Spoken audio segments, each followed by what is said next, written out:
재미있는 고전 이야기. 돌이 된 여자. 부자가 되고 못 되고는 하늘에 달렸다고 합니다.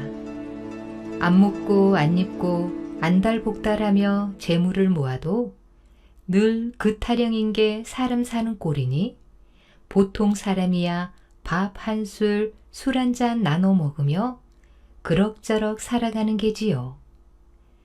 하지만 이날 이때까지 남한테 쉰밥 한 술은커녕 물 한 모금도 줄 줄 모르고 악착같이 재물을 모아 부자가 된 놈이 있었으니 바로 장자였습니다. 해 뜰 때 걷기 시작해 온종일 뛰어다녀도 장자놈 땅을 벗어나지 못할 정도로 재산을 모았건을 이놈 하는 짓거리를 보면 기가 찰 노릇이었습니다. 이놈 하는 구두쇠 짓이 얼마나 지독한지 동네 사람들 쑥덕거리기를 저놈 배를 갈라보면 오장 밑에 욕심보가 있어 오장 7부일 거야. 오장 8부지요.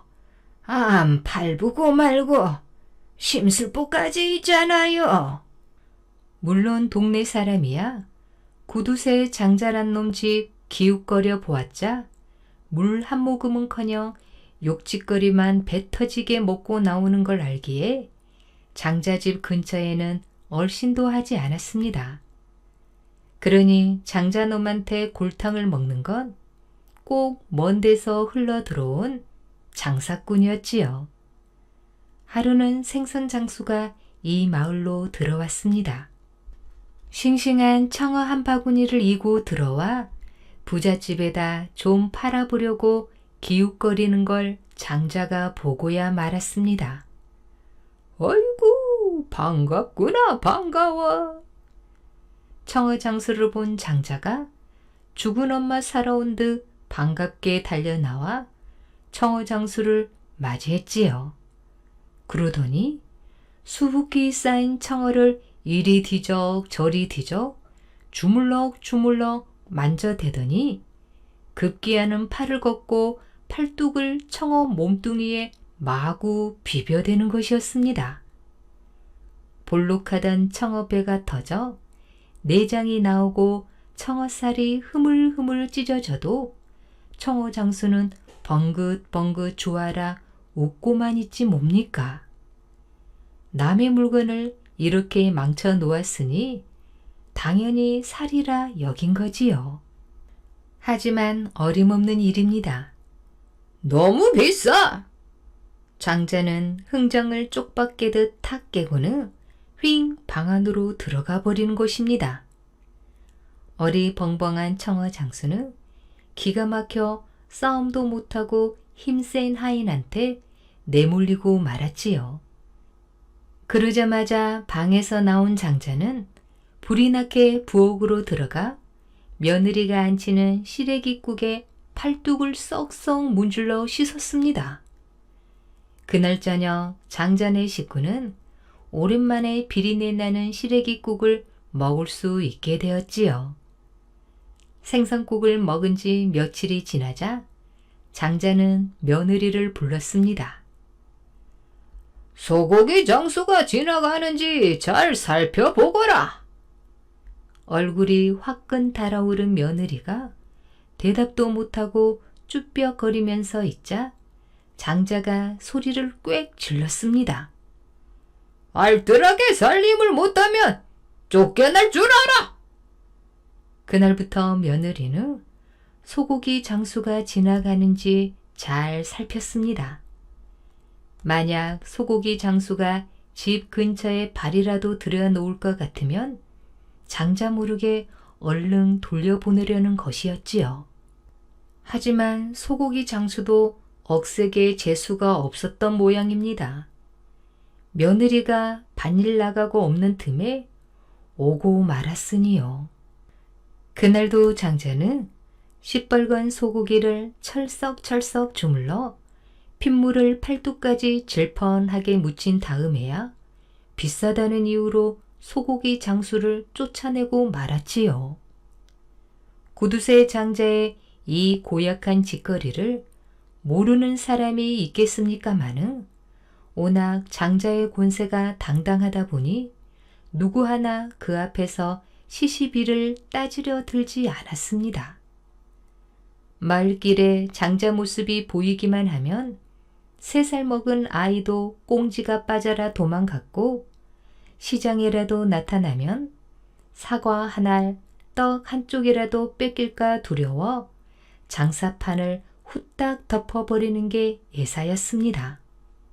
그러던 어느 날 며느리가 샘물에서 아침 지을 쌀을 씻을 때 밖에서 목탁 두드리는 소리가 들려왔습니다. 시주 왔습니다. 그때 외양간에서 소똥을 치우던 장자 귀가 번쩍 뜨였습니다. 시주? 입을 실룩실룩하며 야릇한 웃음을 자아내던 장자가 김이 모락모락 나는 소똥을 삽으로 퍽 뜨더니 대문가로 나갔습니다. 시주 왔다고. 이 따끈따끈한 시주 한번 받아보지. 장자는 스님이 든 표주박에다 철퍼덕 소똥을 쏟아 부었습니다. 반들반들하게 오칠을 한 표주박이 소똥으로 뒤범벅이 되고 말았습니다. 이죽거리며 장자가 문 안으로 들어가자 쌀을 씻던 며느리가 얼른 달려나와 스님을 붙들었습니다. 스님, 아버님을 용서하시고 시주를 받아 가십시오. 그러고는 집 안으로 뛰어들어가 쌀을 한 말 들고 나오는 것이었습니다. 장자가 알면 당장 쫓겨날 일을 며느리가 저지르고 만 것이지요. 시주쌀을 받으며 스님이 말했습니다. 허허, 이런 고약한 집에 사람다운 사람이 있었다니. 쌀 시주를 받은 스님은 가만히 며느리를 바라보더니 일렀습니다. 내 말 명심하십시오. 비가 오면 곧장 산 위로 올라가시오.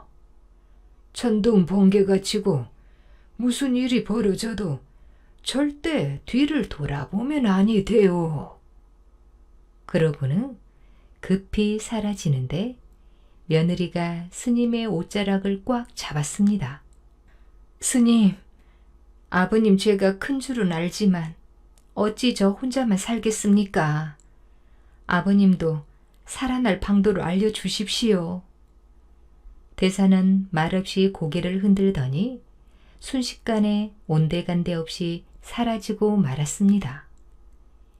비가 오기 시작하고 뇌성병력이 땅을 갈라놓듯이 하늘을 찢고 번개불이 눈앞에서 번쩍번쩍했습니다.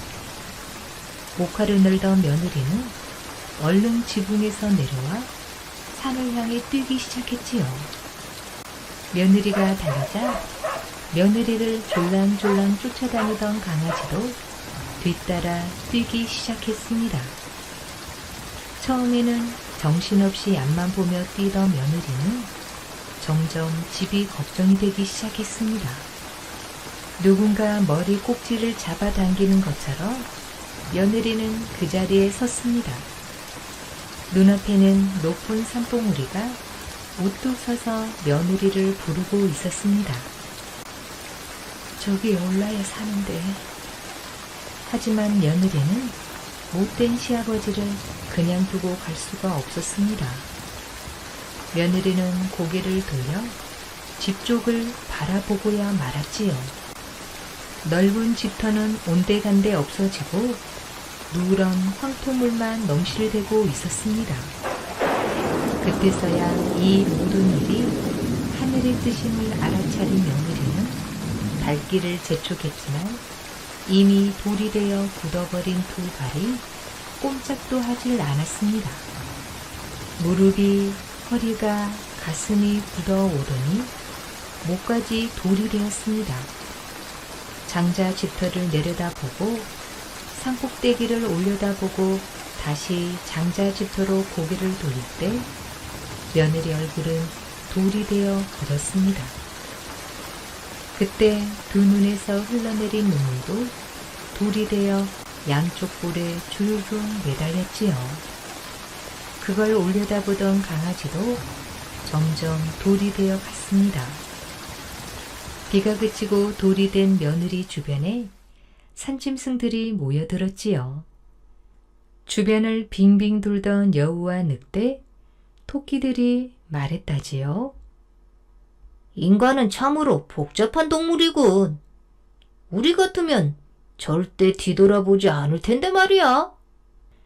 며느리가 살던 장자의 집이 큰 물난리로 인하여 연못으로 변했고 그 이후로 비가 오는 날이면 연못에서 며느리의 다듬이질 소리가 들렸다고 합니다.